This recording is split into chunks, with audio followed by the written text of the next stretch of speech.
পাঠাবেন না, ফয়সালা হয়ে গেল পাঠাবেন না, ডাইরেক্ট পাঠাবেন না। অন্য উম্মত ফয়সালা হবে সিধা জাহান্নামে, এই উম্মত যাবে না। এই উম্মতকে আল্লাহ এক জায়গায় নিয়ে জড়ো করবে। জড়ো করা বোঝেন তো? একত্রিত করবে। ওই জায়গায় নিয়ে করবে যেই জায়গা দিয়ে আলেমরা জান্নাতে যাবে। যখন আলেমরা ওইখান দিয়ে অতিক্রম করবে তো আল্লাহ পুরা মজমাকে বলবে, কে কাকে চিনো, কাল লিস্টিতে কার নাম আছে, তাড়াতাড়ি ধরো, চইলা কিন্তু গেল।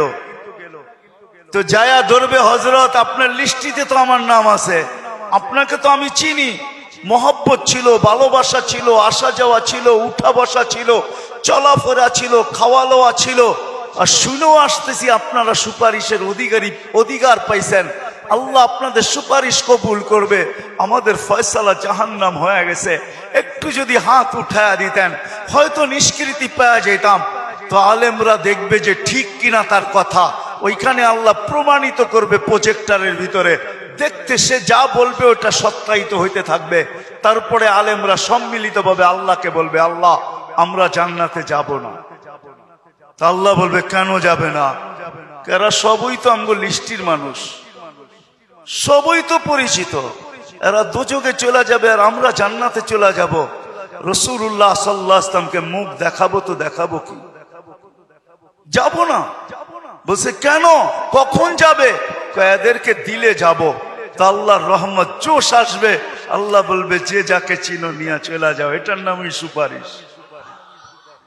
এই জন্য বলি কমসে কম নামটা রাখেন লেখা, জান সম্পর্ক জোড়েন আল্লাহ ওয়ালাদের কাছে, আর বলেন হুজুর আমার নামটা একটু লেখা রাখেন, যে আপনার সাথে আমার সম্পর্ক লেখা রাখেন।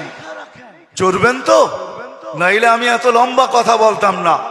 আর তিথি হইল আজকের থেকে কোনোদিন নামাজ ছাড়বো না, ওয়াদা কিন্তু পাক্কা। যেইখানে থাকি, যেই অবস্থায় থাকি, যেইখানেই থাকি ওইখানেই দাঁড়ায় যান। কারণ আমি অসুস্থ, আমার চোখ করছে, তা নিয়েও আমি আসছি, কিন্তু ওয়াদা দিছি এই জন্য চলে আসছি। আমি আসছি গত 9 তারিখে, 1 মাস টানা সফর করার পরে আমেরিকা থেকে আসছি, আসার পরের দিন থেকে অসুস্থ। আর প্রতিদিনই প্রোগ্রামে যেতে হয়, কেননা ওয়াদা।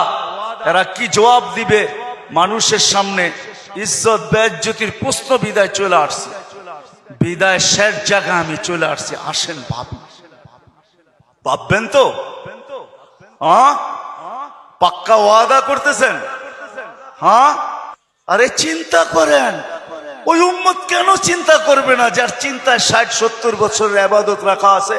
লা তাফাক্কুরু সাআতিন খায়রুম মিন ইবাদাতি 60 আও 70 সানা। ওই উম্মতের চিন্তার কোনো প্রয়োজন ছিল না। সে চিন্তা করবে তো করবেই বা কেন? তার চিন্তার ভিতরে কোনো পোয়েট ছিল না, ওজন ছিল না, কোনো বিনিময় ছিল না। এই উম্মত চিন্তা করবে না তো করবে না কেন? যার প্রত্যেক চিন্তার মুহূর্তের বিনিময় 60-70 বছরের ইবাদত দেওয়ার জন্য আল্লাহ প্রস্তুত। নাইলে এই হাদিস আমাদের দুয়ার পর্যন্ত আসতো তো আসতো কেন? একটু বিবেক দিয়া ভাবেন না? আল্লাহ বিবেক দিছে, ভাবেন। ভাববেন না কেন? ভাবেন, আপনি ভাবেন। ভাবনার দ্বারা কি হবে? একটু আগেই তো আমি হাদিস শুনাইলাম, এই উম্মতের ভাবনারও ওজন আছে। এই উম্মত ভাবতে দেরি, আল্লাহর রহমত উম্মতের দিকে ছুটে আসতে দেরি করে না। এই জন্য ভাববো, হক্কানি আলেম আর আল্লাহ ওয়ালাদের সোহবতে যাব। যাবেন তো? হ্যাঁ, যাবেন? হ্যাঁ, কমসে কম নামান, কমসে কম নিজের নামটা লেখায় রাখেন, কাজে দিবে। জানি না কথাটা কতটুকু সত্য কতটুকু মিথ্যা, কিন্তু ছোটবেলার থেকে ছুঁইনা আসতেছি, এই জন্যই বলতেছি। আবার দেখতেছি যে কথাটা আসলেও সত্য। ইউসুফ আলাইহিস সালামকে যখন বুড়ি কিনতে যান, তো সবাই বলছে বুড়ি তুমি কিনবে তো কিনবে কি কইরা? টেন্ডার তো সবার আগে শো কইরা বসে আছে মিশরের বাদশাহ। এর টেন্ডারের উপরে যাবে তো যাবে কে? সবচেয়ে বড় বুলি সে লাগায় বসে আছে, তুমি কিনবে তো কিনবে কি কইরা? বলছে আমি কিনতে যাইতে চাইতেছি না, আমিও জানি কিনতে পারবো না, কিন্তু আমি চাই লিস্টিতে আমার নামটা থাক। কিয়ামতের দিন যদি লিস্টটি খোলা হয় যে ইউসুফের ক্রেতা কে কে ছিল, আমার নামটাও যেন আসে।